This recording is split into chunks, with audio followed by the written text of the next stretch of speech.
저에게는 별명이 하나 있습니다. 무엇일까요? 아무도 모르시군요. 제 같이 살고 있는 아내가 예전에 지어줬는데 요즘에는 그렇게 불리지 않는 잊혀진 별명 중에 하나입니다. 무엇인가 하니 아기 코끼리입니다. 여러분 너무 귀엽지 않습니까?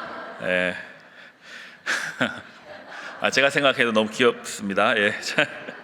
너무 귀엽기 때문에 그 별명을 요즘은 좀 자제하고 있습니다. 왜 아기 코끼리인가 하니 코끼리가 우리가 아는 대로 워낙 큰 동물인데 그 코끼리가 이제 새끼를 낳아서 처음 태어나면 그 아기 코끼리의 무게 체중이 100kg 정도 된다고 합니다. 그래서 믿지는 않으시겠지만 저도 믿긴 힘든데 제가 체중이 3자리를 돌파할 때가 있었습니다. 그래서 제 아내께서 이 별명을 저에게 하사해 주셨습니다. 저도 안 믿겨집니다. 지금은 체중이 다행히도 2자리로 내려가게 돼서 이 별명을 잃어버렸습니다. 이제 저는 아기 코끼리로 살지 않기로 결단을 했습니다. 그런데 우리 부목사님들 중에 딱 한 분만 이 아기 코끼리로 현재도 살고 있다고 합니다. 개인 프라이버시 때문에 또 이름은 밝히지 않겠습니다. 여러분은 어떤 별명을 가지고 계십니까? 또 저희 부목사님 자꾸 이야기해서 죄송한데 이름을 밝히지 않겠습니다. 저희 부목사님들 중에는 사장님이라는 별명을 가지고 계신 분이 계십니다. 그 목사님은 왜 사장님이 되었냐면 우리 동료 부목사님들의 복지와 또 안녕한 삶에 관해서 자신이 가진 것을 기꺼이 내어주기도 하고 아낌없이 베풀어서 그런 별명을 얻게 되었습니다. 그래서 우리가 그분을 부를 때는 우리 최 사장님,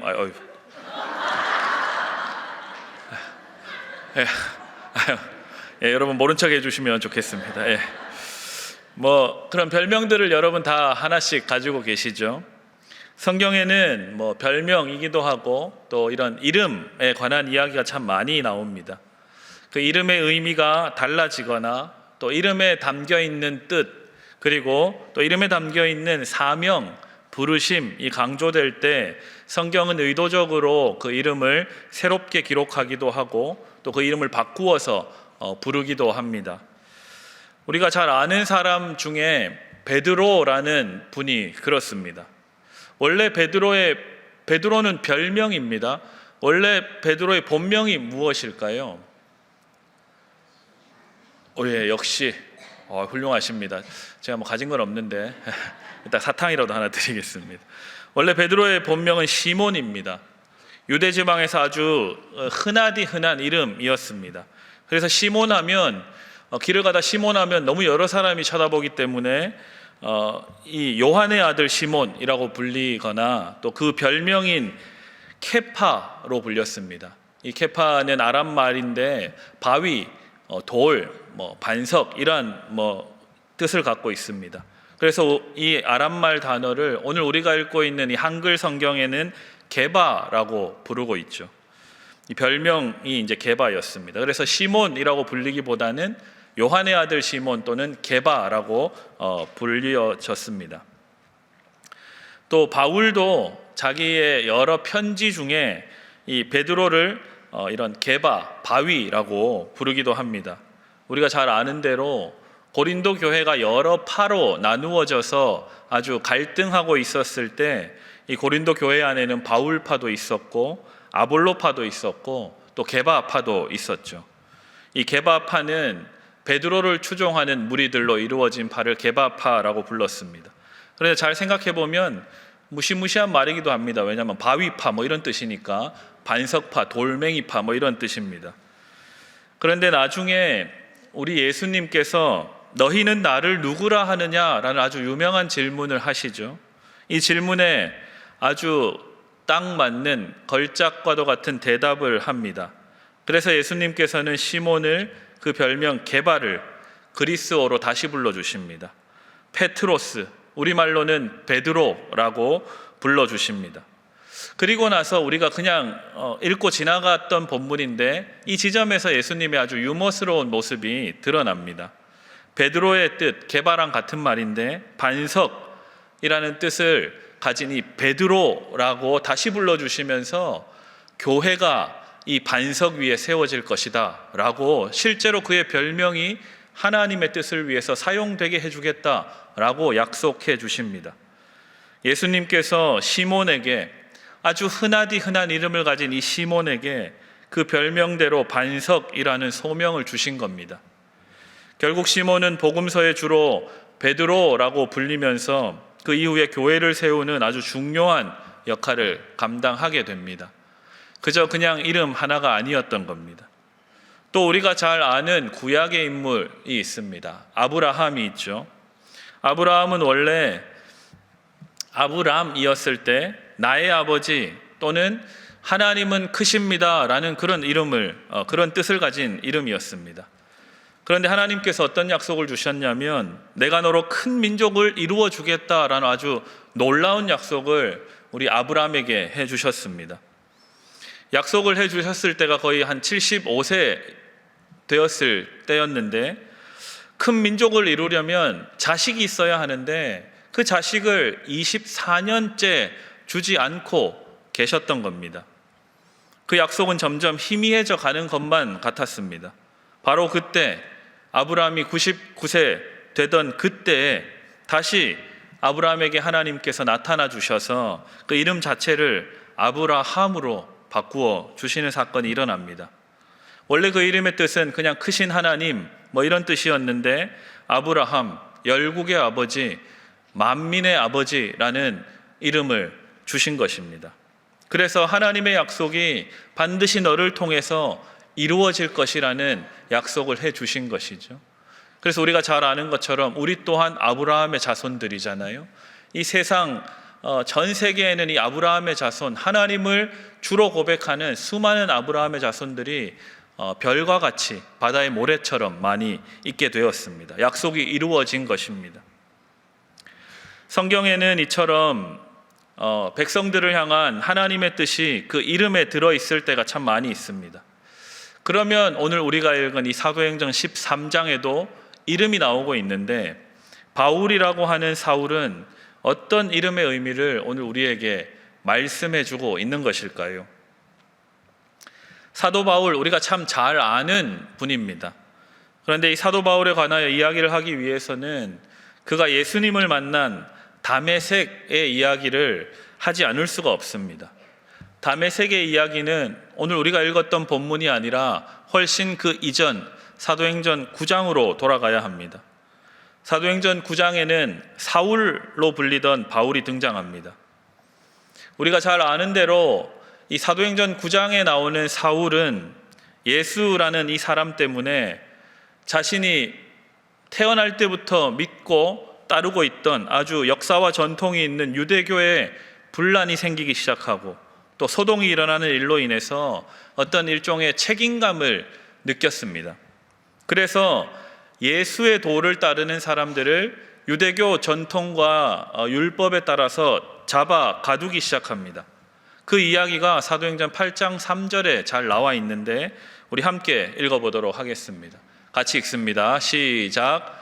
사울이 교회를 잔멸할새 각 집에 들어가 남녀를 끌어다가 옥에 넘기니라. 아멘.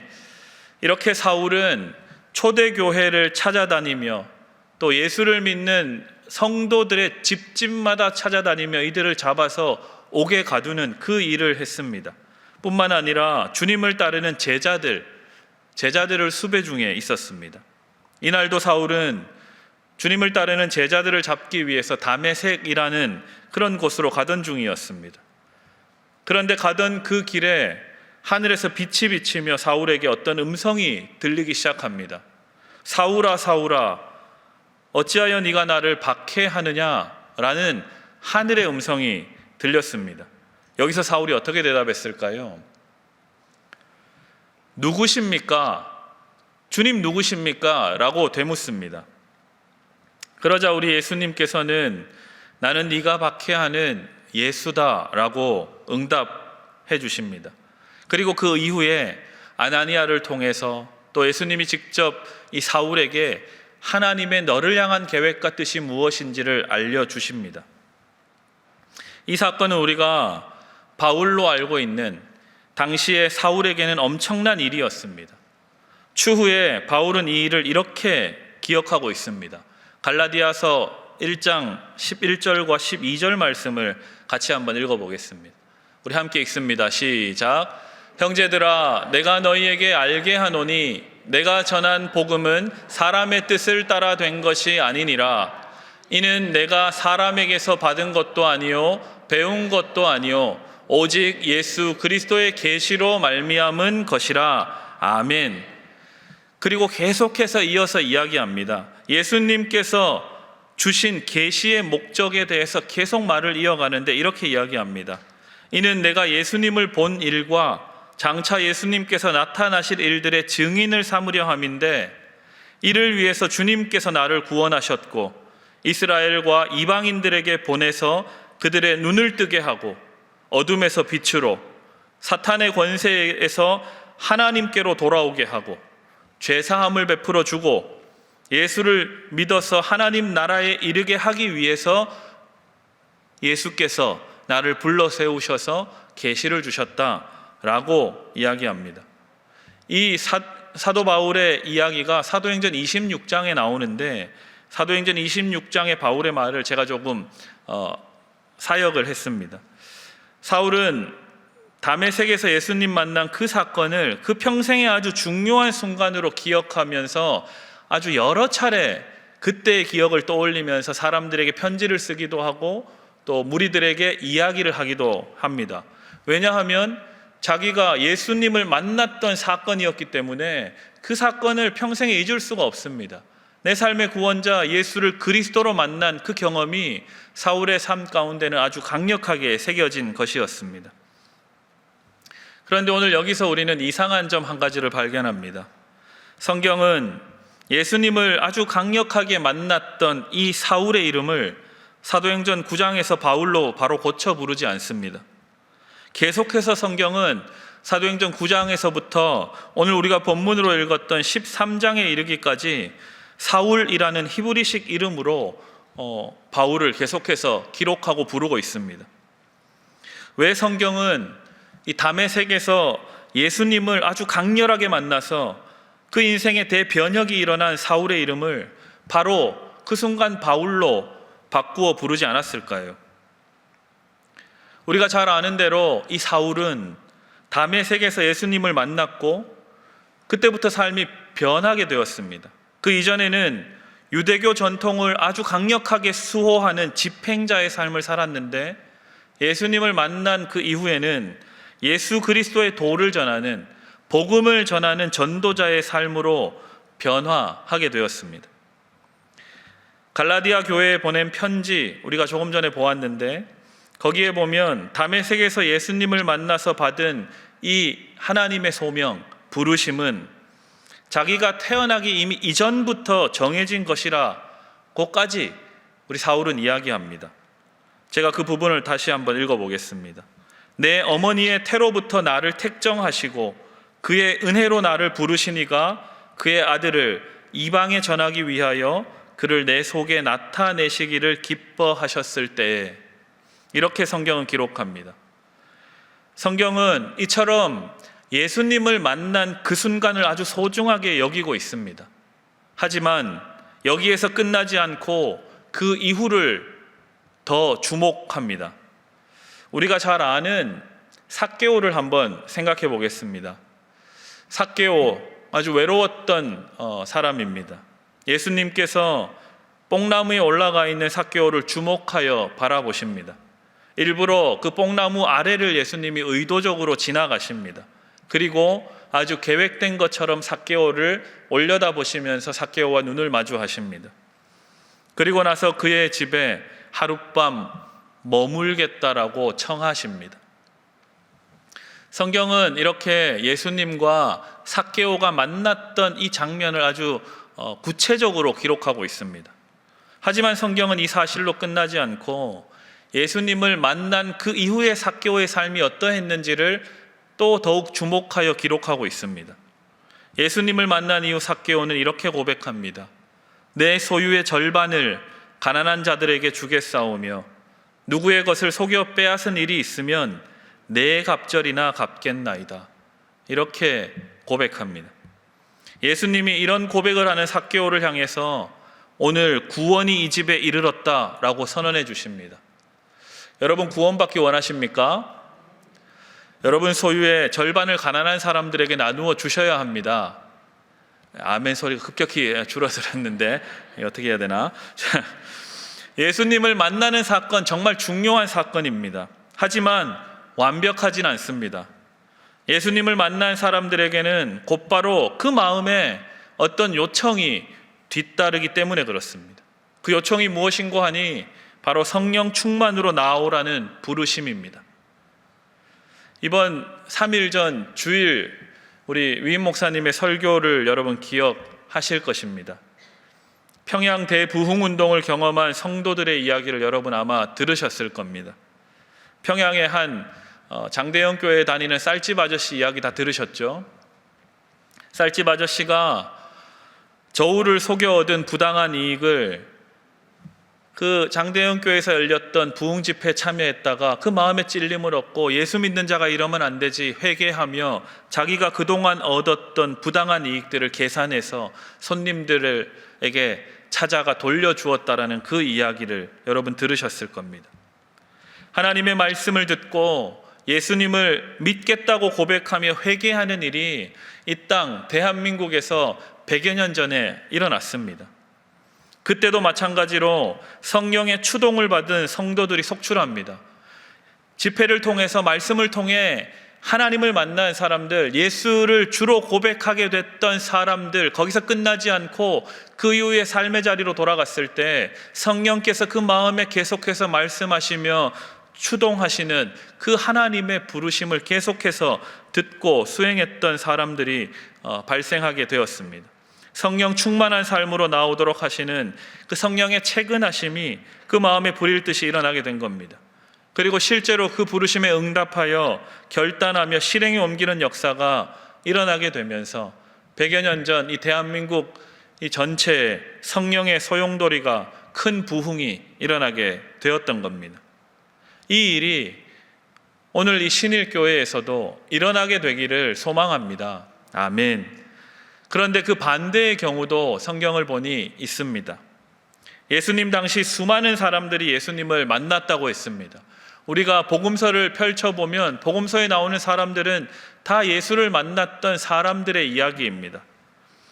그런데 그 가운데 변하지 않는 사람들이 여전히 존재했습니다. 종교 지도자들, 그리고 누구보다 열심으로 율법을 잘 알았던 사람들, 바리새인들, 이들도 예수님을 만나지 못한 게 아닙니다. 예수를 만났습니다. 그런데 이들의 삶은 어떤 그 마음에 불일 듯이 일어나는 성령의 인도하심, 그 변화와 결단으로 나아가지 못하고 그냥 예수님을 만난 것 정도에서 멈춰버립니다. 그런 이들에게 우리 주님께서는 아주 강한 어조와 당시에 통용되었던 욕설을 섞어 쓰시면서 우리 주님 이렇게 말씀하십니다. 뱀들아, 독사의 새끼들아, 너희가 어떻게 지옥의 판결을 피하겠느냐? 제가 현대식으로 번역해서 말씀드리고 싶지만 절제하고 성경에 기록된 대로만 말씀드렸습니다. 아주 거친 말 아닙니까? 예수님이 이 말씀하셨습니다. 또한 이들을 향해서 이렇게 계속 말씀하십니다. 그들은 말만 하고 행하지 아니하며 자신의 모든 행위를 사람에게 보이고자 한다. 천국 문을 사람들 앞에서 닫고 너희도 들어가지 않고 들어가려 하는 자도 들어가지 못하게 하는도다 라고 아주 강한 비난을 하십니다. 마태복음 23장에 주로 이러한 이야기들이 나오는데 실제로 마태복음 23장 15절 말씀은 우리 다 같이 읽어보도록 하겠습니다. 함께 읽습니다. 시작. 화 있을진저 외식하는 서기관들과 바리새인들이여, 너희는 교인 한 사람을 얻기 위하여 바다와 육지를 두루 다니다가 생기면 너희보다 배나 더 지옥 자식이 되게 하는도다. 아멘 하기가 부담스럽습니다. 예수님을 만났지만 이후에 회개하여 돌이키지 못하고 만난 것 자체로만 끝난 사람들을 향한 예수님의 이러한 음성에 귀를 기울이며 반면교사 삼으시기를 부탁드립니다. 잘 생각해 보면 우리가 오늘 두 발 딛고 살아가는 이 대한민국, 전 국민의 약 20%가 예수를 믿는 신자들이라고 합니다. 인원이 계속해서 줄고 있지만 20% 내외가 되지 않을까 싶습니다. 그럼에도 불구하고 이 대한민국은 양극화와 사회 갈등, 분열의 상황은 왜 이렇게 해결되지 못하고 안타까운 소식만을 우리에게 들려주는 걸까요?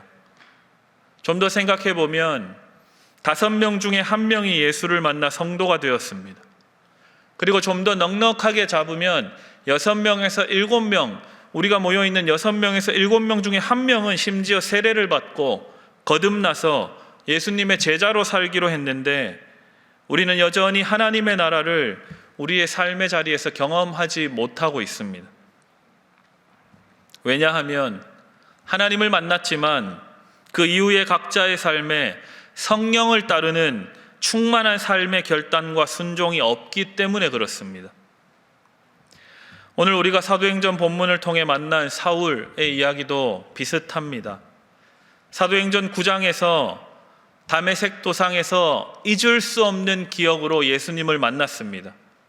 그런데 성경은 바로 사울을 바울로 바꾸어 부르지 않습니다. 계속해서 히브리식의 발음을 가진 사울이라고 기록하면서 그 이후 사울의 삶에 주목하며 그의 삶을 추적하기 시작합니다. 사도행전 9장의 이 다메섹 사건 이후에 사울은 변화되어 가는 것은 맞습니다. 예수를 그리스도라고 증언하기 시작합니다.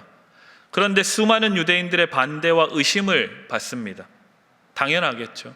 그리고 심지어 살해 위협도 당하며 피신하는 일도 겪습니다. 그리고 여차저차해서 예루살렘으로 다시 돌아가서 거기에 있는 사도들, 제자들과 사귀려고 하지만 사도들은 사울의 이전의 삶, 박해자의 삶을 알고 있었기 때문에 이 사울이 진짜 예수를 믿고 변한 것인지 믿지 않습니다. 오히려 두려워하며 사울을 피하기 시작합니다. 이때 하나님께서는 이 사울을 그대로 두지 않으시고 성령과 믿음이 충만하고 착하기까지 한 바나바를 사울 곁에 보내주십니다. 그래 바나바가 사울을 계속해서 인도하며 사울을 많이 돕습니다. 하지만 사울은 결국 자기가 나고 자란 다소라는 길리기아 다소라는 곳으로 내려가서 지내게 됩니다. 이후에 성경은 사울을 잊어버린 것 같습니다. 그 이후에는 베드로의 이야기가 이어집니다. 그런데 바나바가 이 사울을 잊지 않고 다소에까지 내려가서 거기에서 지내고 있는 사울을 찾아 그를 데리고 다시 안디옥으로 가서 함께 교인들을 가르치고 함께 목양을 합니다. 결국 안디옥 교회는 하나님의 말씀에 든든히 더욱 세워져서 여기에서 그리스도인이라는 말이 처음 생겼을 정도로 성령이 충만한 교회가 되었습니다. 결국 안디옥 교회가 이 성령의 이끄심에 순종해서 바나바와 사울을 파송하게 됩니다. 이때도 여전히 사울이었습니다. 이것이 바로 사도행전이 우리에게 가르쳐주고 있는 1차 전도 여행의 시작이었습니다. 전도 여행을 떠난 사울과 바나바는 바나바의 고향이었던 구브로라는 섬으로 갑니다. 그곳에 바보라는 곳이 서쪽 해안가에 위치하고 있는 마을이었는데 그곳에 이르러 바예수라고 이름하는 거짓 예언자를 만납니다. 바예수 무엇이냐면 예수님의 아들 이런 뜻을 가진 이름입니다. 바디메오 아시죠? 디메오의 아들. 그 바예수라는 거짓 예언자가 하나님의 말씀을 교묘히 회방하고 그곳을 관할하고 다스리는 총독이 복음을 듣고 믿지 못하도록 자꾸 회방합니다. 그 모습을 지켜본 사울이 드디어 성령의 이끌림에 추동당해서 성령 충만함을 받아 권능을 행하기 시작합니다. 오늘 본문 사도행전 13장 10절 말씀입니다. 우리 함께 읽어보도록 하겠습니다. 함께 읽습니다. 이르되 모든 거짓과 악행이 가득한 자요 마귀의 자식이요 모든 의의 원수여 주의 바른 길을 굽게 하기를 그치지 아니하겠느냐. 아멘. 성경은 바로 이때부터 사울을 로마식 발음인 바울로 바꾸어 기록하기 시작합니다.